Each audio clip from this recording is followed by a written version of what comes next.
दोस्तों नमस्कार। आप सभी का मेरे YouTube चैनल विस्पर मंत्र में स्वागत है। दोस्तों, आप सभी ने तो मल मास के बारे में सुना ही होगा। आइए मल मास से पुरुषोत्तम मास बनने की अद्भुत कहानी सुनते हैं। बहुत समय पहले की बात है, जब देवताओं ने समय को बांटा, तब साल के 12 महीनों को अलग अलग देवताओं का अधिकार मिला। किसी महीने को सूर्य देवता का आशीर्वाद मिला, किसी को शिव जी का, किसी को माँ दुर्गा का। लेकिन एक अतिरिक्त मास ऐसा था जिसे कोई भी देवता अपना नाम देना नहीं चाहता था। उस महीने को मल मास कहकर अपमानित करते थे। लोग कहते थे कि इस महीने में कोई शुभ काम नहीं करना चाहिए, ना विवाह, ना गृह प्रवेश, ना कोई बड़ा उत्सव। यह सुनकर वह मास बहुत दुखी रहने लगा। एक दिन दुखी होकर वह मास भगवान ब्रह्मा जी के पास पहुंचा। आंसू भरी आंखों से बोला, प्रभु, सभी महीनों का सम्मान है, लेकिन मुझे सब तुच्छ समझते हैं। मेरा कोई स्वामी नहीं, कोई पहचान नहीं, मैं कहाँ जाऊं? ब्रह्मा जी ने कहा, हे मास, मैं तुम्हारी सहायता नहीं कर सकता। चलो हम भगवान शिव के पास चलते हैं। दोनों कैलाश पहुंचे।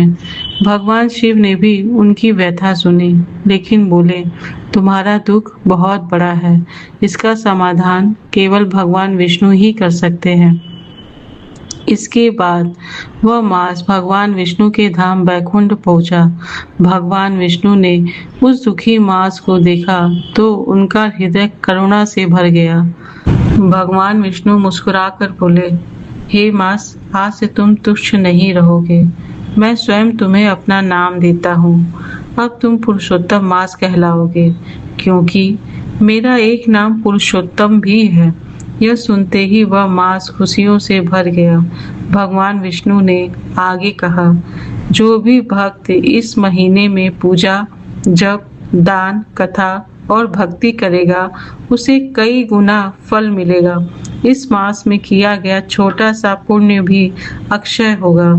तभी से मल मास पुरुषोत्तम मास कहलाने लगा और सबसे पवित्र महीनों में गिना जाने लगा। कहते हैं, एक गरीब ब्राह्मण था जो बहुत कठिन जीवन जी रहा था।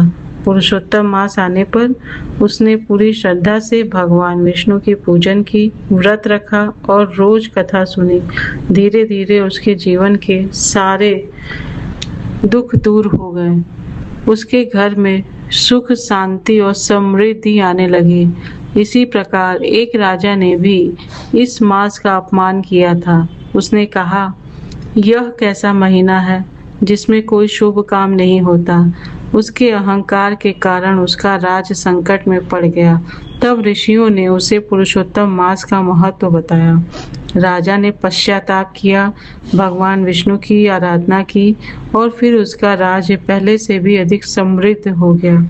इसलिए कहा जाता है कि पुरुषोत्तम मास केवल एक महीना नहीं, बल्कि भगवान विष्णु की विशेष कृपा पाने का समय है। जो भी व्यक्ति इस महीने में श्रीमद् भागवत सुनता है, भगवान विष्णु का नाम जपता है, दान और सेवा करता है और सच्चे मन से भक्ति करता है, उसके जीवन के दुख धीरे धीरे दूर हो जाते हैं और भगवान की कृपा सदैव उस पर बनी रहती है।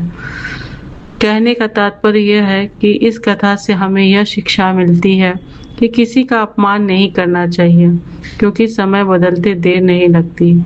जिस मल मास को सबने ठुकराया, वही भगवान विष्णु की कृपा से सबसे पवित्र पुरुषोत्तम मास बन गया। यदि आपको यह कहानी पसंद आई हो तो वीडियो को लाइक करें, चैनल विस्पर मंत्र को सब्सक्राइब करें और कमेंट में लिखें, जय श्री हरि विष्णु।